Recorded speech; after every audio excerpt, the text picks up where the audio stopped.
मतलब पूरी तरीके से तानाशाही पे उतर गई। मैं कहता हूँ लोकतंत्र में ना अहंकारी संवाद होना चाहिए और संवाद के दरवाजे दोनों तरफ से खुले होने चाहिए। अगर यही सरकार एक नारियल पानी लाती, यूपीए ने अन्ना जी को नारियल पिला दिया, इंदिरा जी ने इनके पिताजी को पिला दिया, महात्मा गांधी को अंग्रेजों ने पिला दिया सर। तो ये सरकार भी एक संवाद का रास्ता अपना सकती थी और उनके सम्मान, जैसे संविधान की शपथ में ना गरिमा सबका, व्यक्ति की गरिमा, राष्ट्र की एकता और अखंडता को सुनिश्चित कर, तो व्यक्ति की गरिमा गरिमा गरिमा नहीं गिरनी चाहिए सर।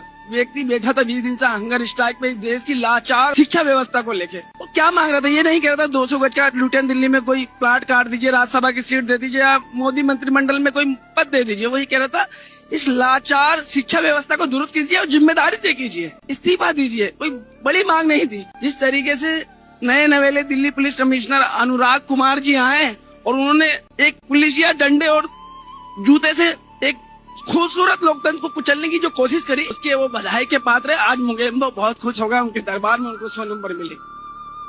समझ रहे हैं?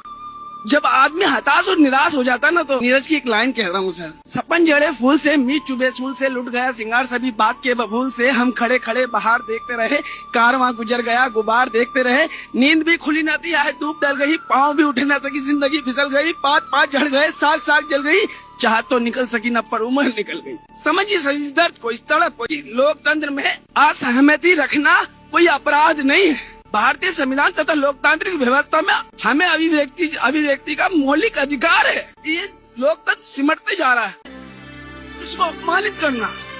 आए उठाए, कपड़ा ढका ले गए और मीडिया ने खबर चला दी, हेडलाइंस, वांगचुक को उठा लिया।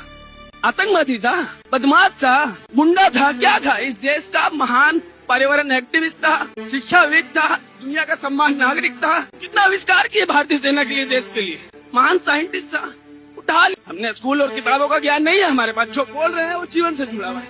आत्मा रो पड़ी सर। समझ रहे हैं? जब हम उस लाइन को पढ़ते हैं कि पीपल ऑफ इंडिया, हम भारत के लोग भारत को संपन्न, प्रभु, संपन्न, समाजवादी, धर्मनिरपेक्ष, लोकतांत्रिक राज्य बनाने के लिए तथा उसके समस्त नागरिकों को सामाजिक, आर्थिक और राजनीतिक न्याय, विचार, अभिव्यक्ति, विश्वास, धर्म और आस्था की सुरक्षा, प्रतिष्ठा और अवसरों की समानता प्राप्त कराने के लिए तथा उन सब में व्यक्ति की गरिमा, राष्ट्र की एकता और अखंडता को सुनिश्चित करने वाली बंधुता को बढ़ाने के लिए संकल्प होकर 26 नवंबर 1949 को अंकित अधिनियम और आत्मसमर्पित करके फिर इतनी बड़ी आबादी आज भी अमान्य जीवन कैसे जी रही, सभी की तो बात करी गई थी। सर इस दुनिया विश्व के पटल पे दौड़ती अर्थव्यवस्था है भारत, चमकता सितारा है, लेकिन उसके विपरीत बड़ी कंडीशन खराब है। आज मेरी जवान कब आ रही है पता नहीं। बहुत बोलता हूँ सर मैं।